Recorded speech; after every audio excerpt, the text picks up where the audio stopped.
Look at this wild berries. Oh, ang dami nila. Mga maliit.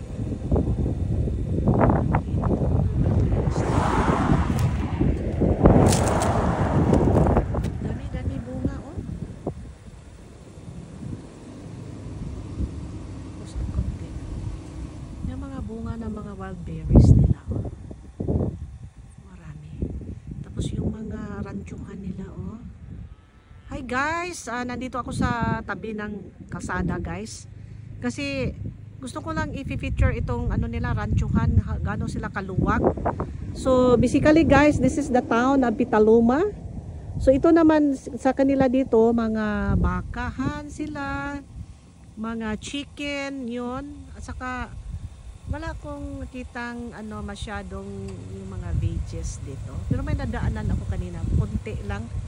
Diyan, marami yan sa may Gilroy at saka sa may Monterey na area.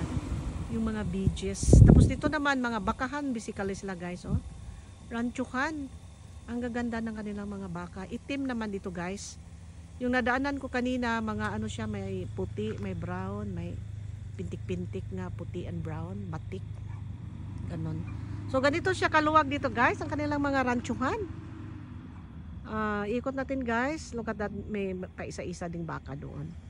Tapos dito talagang maluwag guys, oh, ang luwag. Wide angle natin, makita nila yung kaluwag. Tapos doon naman, mayroon naman ding bakahan doon, oh. Sakyanan. Yan, bakahan din doon guys, oh. So yung paikot natin, bakahan. Tapos dito talagang yan, maluwag. So iniwanan lang nila yung mga baka nila guys nga nag-roam around dito sa mga hills na to.